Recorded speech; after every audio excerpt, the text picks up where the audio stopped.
Olá, começa agora o programa Por Trás das Câmeras, hoje discutindo as propagandas institucionais, as campanhas institucionais nas redes sociais. Conosco, o professor Yuri Lamel, que é da instituição, professor do jornalismo, publicidade e também numa série de atividades da instituição. Tudo bem, professor? Tudo bem, tudo bom. Uma honra tê-lo conosco. E o nosso personagem fixo do programa, Felipe Capeleto, publicitário e editor TV. Tudo bem, Felipe? Tudo tranquilo.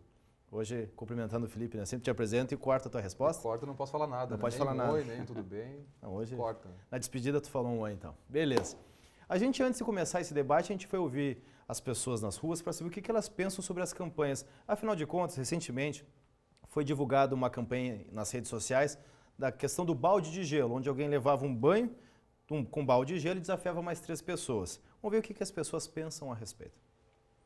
A princípio seria para ajudar aquele senhor que tá com problema com algum problema de doença. Porém, eles estão fazendo mais por brincadeira, por não ser nenhum motivo nenhum. Que até nos Estados Unidos foi arrecadado mais de 4 milhões de reais. Aqui no Brasil nem 400 mil foi arrecadado. Eu sei que é por causa de uma doença, mas muitas pessoas acho que fazem sem saber o motivo real dela. Eu vi na televisão esse negócio, mas passou muito ligeiro e eu não dei bola, né? E foi isso só que aconteceu, porque saber por que eu não sei. Era o amigo do cara que recebeu a notícia, aí ele fez isso como se receber a notícia fosse um balde de água fria, daí ele começou a fazer isso para as pessoas se conscientizarem e saberem um pouco mais sobre a doença. A campanha é feita para arrecadar doações para a doença, que é uma doença rara, que não descobriram ainda o real motivo da doença, e eles estão fazendo pesquisas para descobrir. O dinheiro é para custear as pesquisas para descobrir o porquê dessa doença, né? Uma doença degenerativa, pelo que consta na mídia, né? Se for com o intuito de ajudar alguém, muito bom, mas se for só para diversão, eu acho desnecessário, porque às vezes tem alguns... digamos assim, pessoas famosas estão fazendo protesto disso porque em São Paulo, como não tem água, muitas pessoas botando água fora, que poderia ser reutilizado para outras coisas, não só para tipo de brincadeira. Então hoje eu vou aproveitar e sentar um pouquinho para não ficar balançando de pé ali e participar melhor da discussão. O programa Por Trás das Câmeras que virou uma espécie de minissérie com 3 capítulos, né? E hoje a gente está encerrando, conversando um pouquinho sobre essas campanhas institucionais. Professor Yuri, começando com o senhor.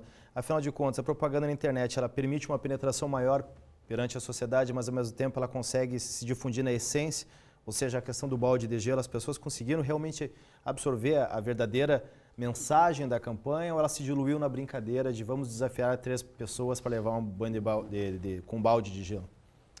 Bem, vamos lá. Eu acho que ela se diluiu bastante e eu acho que a mídia teve um papel importante aí de explicar o que é este fenômeno, né? Porque chegou um ponto que a brincadeira se perdeu, se transformou em brincadeira, né? E o objetivo original acabou não acompanhando a brincadeira em muitos casos. E o objetivo original que, na verdade, quase ninguém sabe por que é. É o que a gente viu agora aqui na TV, exatamente. Exato. Muita gente viu a brincadeira, mas não sabe o que é, né? Eu acho que assim, esse tipo de campanha, ela pega carona numa estratégia bem característica dessa era digital, que é a do marketing viral, né? O que é isso? É pegar uma ideia, uma produção e espalhar na internet, mas o problema é que esse tipo de marketing é um tipo de marketing que tu pode tentar começar ele, mas depois que começou não tem como controlar. Tu perde o controle totalmente. Exatamente, porque depende das pessoas, se as pessoas querem espalhar aquilo ou não, né? É como se fosse um vírus, vai espalhando de pessoa em pessoa. Então é uma estratégia interessante e esse do balde de água, né? Foi uma estratégia que deu certo porque espalhou, né? Mas daí a gente fica se perguntando, será que deu certo mesmo? Porque não arrecadou tanto quanto espalhou a mensagem, né? Ou seja, talvez essa estratégia tenha sido aplicada, mas não pensada muito bem. Por exemplo, a ideia original, a essência da brincadeira, que é os donativos, né? É a doação, podia estar dentro da brincadeira de alguma maneira, né? Ou seja, foi uma brincadeira que surgiu não a partir de uma agência publicitária, foi a partir de uma brincadeira entre opções pessoas. De desafiar ou doar $100 se tu não fizesse. Né? Exatamente. E a maioria das pessoas acabou fazendo e eu não sei se elas acabaram doando esses $100 ou ficou nessa brincadeira, porque muita gente pegou carona nessa brincadeira do Bill Gates, pegou Então muitas marcas foram nessa onda também. Até tem um VT da Samsung, eu acho, que eles têm o celular à prova d'água. Então eles molharam o celular com água e desafiaram a Apple e mais 2 marcas que não são à prova d'água. Então...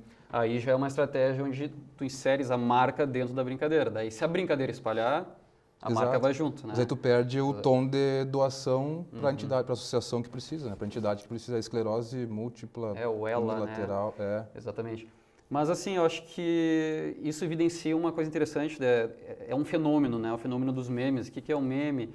O meme é uma ideia ou uma brincadeira que ela pode se multiplicar e se espalhar, né? E nessa multiplicação, as pessoas podem se apropriar daquilo ali, modificar e reespalhar, né? Mas reespalha a sua modificação, né? E isso é algo que já existe há um bom tempo, mas com as redes sociais cresceu muito, né?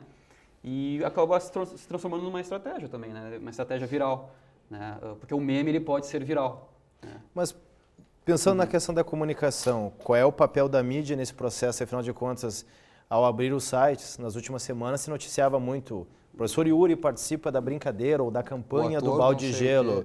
O ator, o apresentador, o cantor, enfim.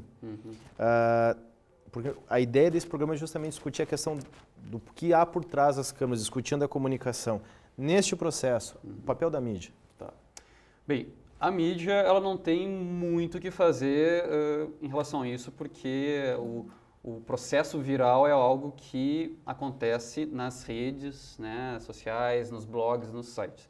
O que a mídia pode fazer quanto a isso é explicar isso, né? Observar o que está acontecendo e tentar explicar para as pessoas, tentar explicar, por exemplo, a origem das brincadeiras, né? Como que surgiu, o porquê, a razão, como que se espalha, né? E quais tipos de variações que surgiram a partir deste meme, porque o meme ele não é só a partir de uma ideia surgem várias variações, né? Tu acha que uma empresa com um ator, pegar a Globo, que tem vários apresentadores, fizeram essa onda do balde de gelo. A Globo pega carona nisso para se divulgar de alguma forma, que ela mostra lá, o ator X também fez e desafiou não sei quem. Até os jogadores estão fazendo isso, né? O futebol está entrando nessa onda de se divulgar através do balde de gelo. Acho que qualquer empresa que trabalha com comunicação, né? E não só empresa, pessoas que trabalham com comunicação. Às vezes os atores e atrizes fazem isso sem o aval da Globo, sem o aval de uma empresa, fazem por conta própria. Às vezes o empresário incentiva a fazer isso, né? Um jogador de futebol é o patrocinador que incentiva a fazer isso. Acaba virando um marketing pessoal também, como se estivesse fazendo essa doação e ajudando. Então, acaba sendo um marketing pessoal. Eles pegam carona, né? Carona no viral. Exatamente. Uma empresa que gosta de fazer isso bastante é a Nike, né? Ela faz isso com os jogadores, ela faz filmes com um aspecto amador, como se fosse um filme feito por um fã, gravando lá um jogador, o Ronaldinho, por exemplo, né? Dando embaixadinhas impossíveis, claro, tudo usando computadores, né? E aí bota na internet como se alguém tivesse colocado na internet, no YouTube, e aquilo ali vai espalhando, vai espalhando, vai espalhando. Então eles usam como estratégia, né? Uma estratégia nesse novo cenário midiático. É um novo ecossistema que nós temos aí midiático, né? Antigamente nós tínhamos aquele ecossistema bem tradicional. A mídia ela pautava, a mídia tinha a agenda setting, né? A mídia traz os assuntos que as pessoas debatem. Nós da mídia temos que nos acostumar a uma mudança, as coisas mudaram, agora as pessoas têm o poder de pautar a mídia. Né? Exatamente, uma inversão, né? A mídia pautava as pessoas, agora as pessoas podem pautar a mídia.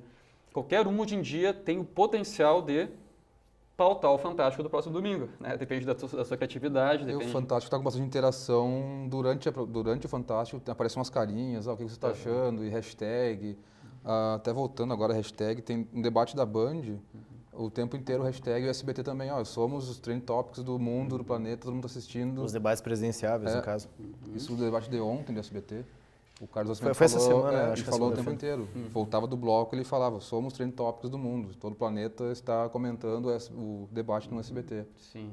Então eles estão, há mais essa interação até das emissoras menos tradicionais, digamos assim, menos quadradas.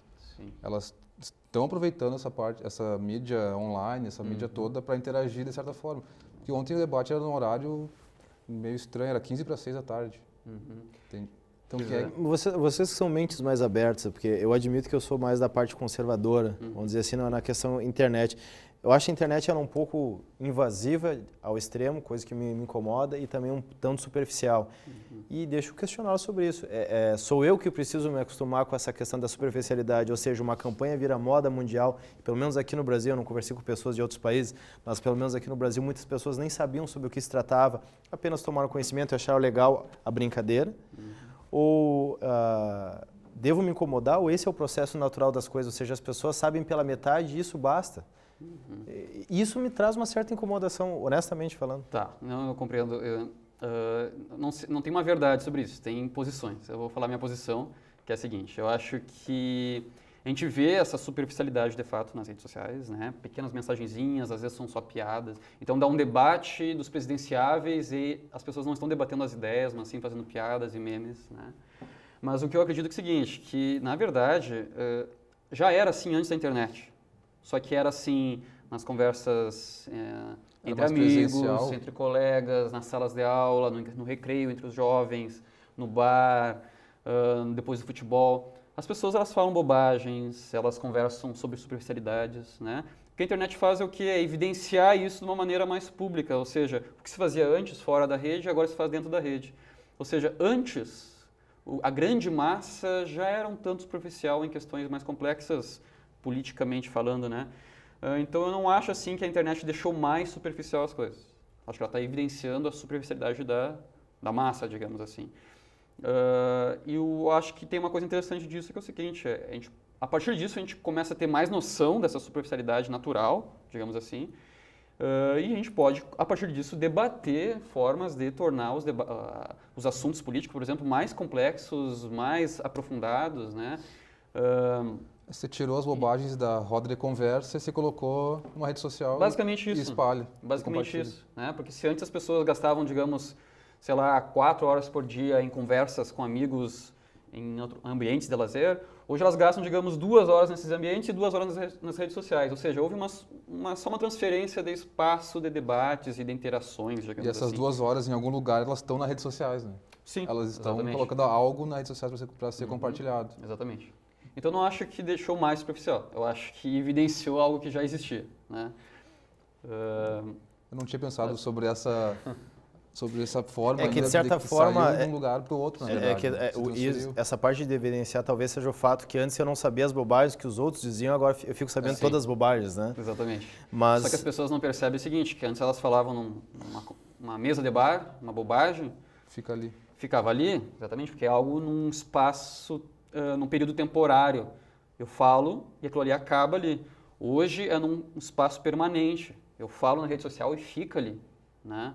E às vezes as pessoas não percebem isso. E isso acontece porque alguns probleminhas aí, por exemplo, acontece a questão do fato de que ela não percebe que a audiência dela aumentou, ela não percebe que pessoas estão escutando as bobagens dela ou as superficialidades dela e talvez sejam pessoas que ela não gostariam que soubessem que ela fala bobagens, superficialidades, né?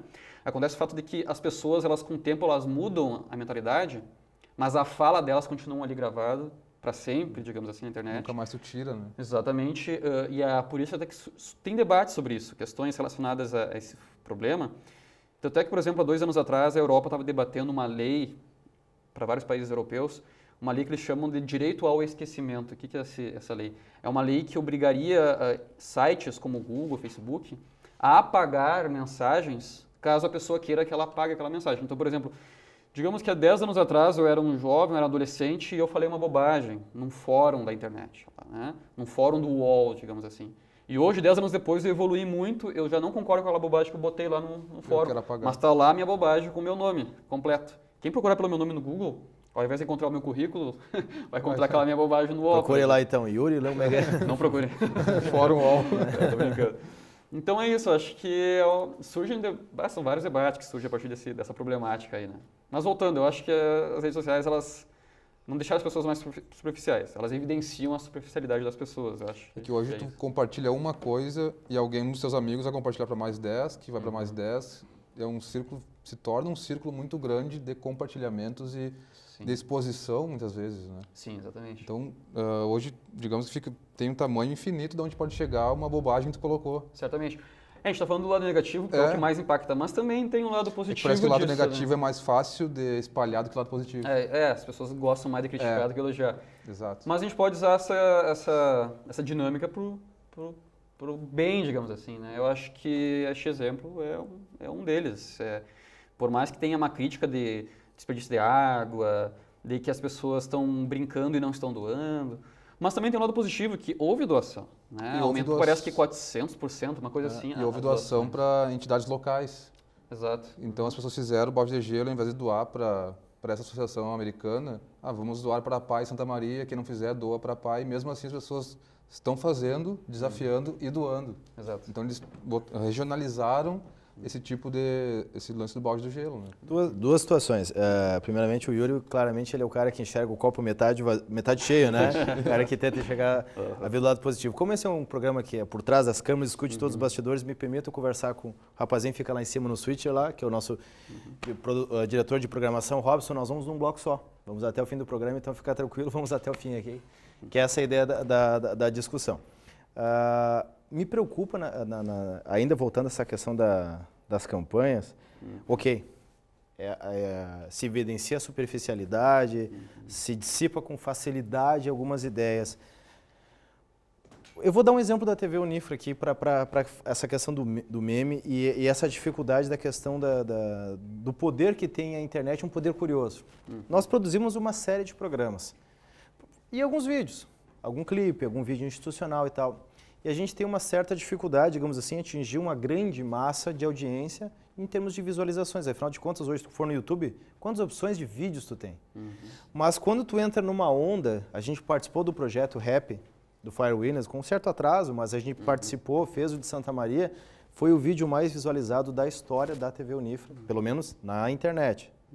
Talvez não no Canal 15, mas na internet.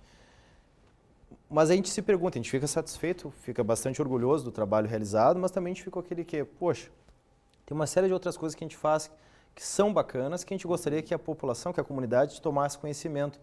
Mas é muito difícil essa penetração dos outros assuntos corriqueiros que a gente produz na TV. É esse questionamento que eu faço na internet. E quando uma campanha se dissipa, ou ela perde a sua finalidade original, até que ponto isso é salutar, ou até que ponto algumas reflexões não precisam ser feitas ou discutidas em relação a esse tipo de situação? Acho que resumindo assim, a TV Unifra faz muitos programas com conteúdo ótimos, com ótima qualidade, com conteúdo informativo, cultural, mas daí uma brincadeira acabou sendo o programa mais compartilhado, mais assistido. As pessoas querem assistir bobagens e coisas superficiais?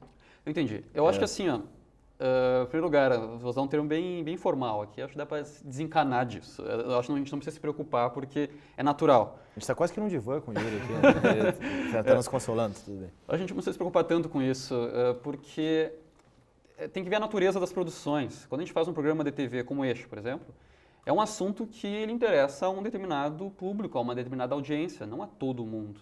Talvez quem faça enfermagem, medicina ou engenharia não se interesse por esse assunto aqui, por esse tema, né? Agora, aquela brincadeira do Pharrell, né, da música, né, eu acho que isso interessa a uma gama maior, uma audiência maior, porque é algo relacionado à cultura pop, né? Então acho que a gente não se preocupar tanto com isso. E a gente não pode julgar também as pessoas dizendo que só porque é algo da cultura pop é algo insignificante ou uma bobagem. Não. Eu acho que o lazer, o entretenimento é importante na vida do ser humano. Então a gente não pode julgar a pessoa que ela não é culta porque ela prefere a música do que um debate sobre comunicação, por exemplo. Talvez não é da alçada do interesse dela, né? Então a gente não precisa se preocupar com isso.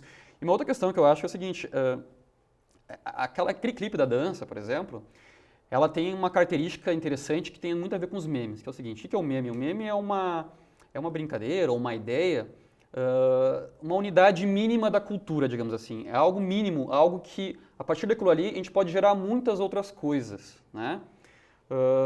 Como é algo mínimo, é mais fácil de espalhar. E como é algo mínimo, é mais fácil também de eu mixar, ou seja, criar coisas em cima daquilo ali, né? E eu vou tentar falar em outras palavras. Por exemplo, quando uma imagem, uma brincadeira vira um meme, se eu sou, digamos, da comunicação, eu estudo comunicação, eu trabalho em comunicação, eu posso pegar aquela imagem ali e fazer uma brincadeira em cima dela relacionada à minha área, a comunicação, e espalhar para os meus amigos da comunicação, digamos assim. Assim como alguém da área da engenharia faz para a engenharia, da medicina, e aí vai. Ou seja, quando algo é um meme, é uma unidade mínima da cultura, é mais fácil de espalhar, né? Aquela brincadeira da dança, por exemplo, eu acho que está mais próximo ao meme, é uma coisa mais universal, né? É algo mais único, mais mínimo, digamos assim. Agora, esse programa aqui, por exemplo, ele é o contrário, ele é algo mais específico, ele é algo mais apropriado para uma audiência específica. É mais direcionado, para um É mais público direcionado, exatamente. Mas sabe, a gente bota um meme na abertura de vinheta, assim? Pode ser. Para chamar. Exatamente. Então, se esse programa aqui fosse ainda mais específico do que o tema de agora, ainda mais específico, a audiência ia ser ainda menor. Mas eu lhe entendo e concordo perfeitamente da questão de direcionamento. Um programa de esporte tem um segmento, um público específico, mas que é muito mais fácil atingir um público maior quando tu faz quando tu transforma um assunto de certa forma, chamando de pop, não na questão dos interesses, do que quando tu faz um jornal, por exemplo, tende a ser um programa com... Parece que a cultura pop atinge mais gente, né? Certamente, certamente. E tem essa dificuldade maior de procura, pelo menos a busca. Por isso, a gente percebe isso no dia a dia. E a gente utiliza a ferramenta da internet. Sim, também acho. E ainda sobre essa questão da cultura pop, eu acho que é uma estratégia, inclusive, das empresas de tentar formatar os seus conteúdos ao mais próximo do pop possível para poder espalhar mais, né? Mas eu acho que é isso, a gente não precisa se preocupar tanto assim. E eu acho que a gente tem que pensar se nós como uma instituição de comunicação, ou nós como uma universidade, ou nós como um estúdio de TV, se nós temos como objetivo espalhar, ou fazer algo de qualidade para uma audiência. Para espalhar tem que ser, de certa forma, genérico, né? Tem genérico, que agradar todos os... Tem que ter um pouquinho para comunicação, um pouquinho para saúde, um pouquinho... O menos específico possível, de maior... para alcançar a maior audiência possível, tem que ser o mais próximo como é que eu posso dizer... Tem várias estratégias. Uma delas é aproximar ao entretenimento, né? Porque entretenimento é algo mais universal, né? Uma música pop, por exemplo, muito mais gente gosta do que um assunto específico, né? Para encerrar essa discussão, que a gente está se aproximando, infelizmente, dos minutos finais, né? Qual o risco de uma campanha, de uma brincadeira chegar a um ponto onde não se mede as consequências na origem da criação dessa campanha através da utilização da internet? Isso é um problema, tem uma questão ética relacionada aos virais e aos memes, né? Porque para fazer um viral ou para fazer um meme, a gente tem que utilizar um conteúdo já existente e muitas vezes esse conteúdo é uma imagem de uma pessoa, é um vídeo, né? É um recorte da realidade, né? E quando isso se espalha, pode vir a causar problemas para quem está naquela imagem ou naquele vídeo, né, para quem está envolvido nessa imagem. Já aconteceram situações assim, por exemplo, tem um meme aí no Brasil que é o eu não lembro agora o nome, mas é um perfil do Twitter e do Facebook que simula uma religiosa evangélica exagerada. Eu não lembro agora o nome desse meme. Irmã Dirce, eu acho. Eu acho que é Dulce, uma coisa assim, eu não lembro.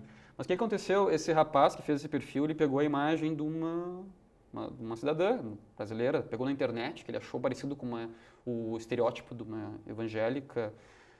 E acontece que essa moça ela não permitiu o uso da imagem dela, né? E causou um dilema ético aí, né? E ela entrou na justiça, se eu não me engano, e eles acabaram fazendo eles afirmaram ali um acordo entre eles, né? Provavelmente envolveu aí algum benefício para ela, mas ele continua usando a imagem.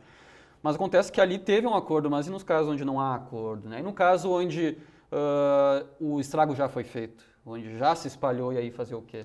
E tu não tira mais, né? Exatamente, a não ser que tu entre com um processo contra a empresa, um Google, um Facebook da vida. Até esse processo todo já se espalhou mais ainda, aí tu vai ter que catar mais lugares de onde tirar. Exatamente. Então, se é um problema que assim, a gente está debatendo ainda porque não tem muito o que fazer sobre isso, porque os governos não têm total poder sobre a rede, sobre a internet, né? Eles não podem tirar simplesmente um servidor do ar quando não está dentro do país, por exemplo. Então, é um problema ético, acho que depende muito da maturidade das pessoas, né? Da forma como as pessoas encaram essas questões. E é uma coisa que a gente tem que debater mais, né? Inclusive nas escolas, por exemplo, né? O impacto que isso pode causar na vida das pessoas, né? Perfeito. Professor Yuri, uma honra, satisfação. Aproveitar que eu estou pertinho aqui, obrigado. O programa Por Trás das Câmeras, essa nossa minissérie de projeto piloto, dá uma pausa. A gente, no futuro, a TV Unifra, quem sabe a gente retome, porque é importante discutir essa questão da comunicação. É um dos papéis, com certeza, da TV universitária, mas nesse momento a gente avisa o nosso telespectador que o Por Trás das Câmeras vai dar uma parada, é um projeto piloto, a gente conversou, o Felipe desenhou esse programa para tentar criar essa iniciativa e a gente retomará com certeza no futuro. Felipe, obrigado pela parceria. Obrigado. Estamos aí neste último, mas voltaremos, né? Com certeza. Em breve. Pô, esse bordão podemos até criar um programa de culinário, quem sabe, né? Quem sabe volta por trás das panelas, alguma coisa assim. Tá certo. Mas agradeço de verdade, obrigado, professor, uma honra mais uma vez. A gente está à disposição do nosso telespectador através do e-mail tvunifra@unifra.br. Reveja a nossa programação no YouTube, no canal Unifra Online. Até os próximos programas da TV Unifra. Até lá.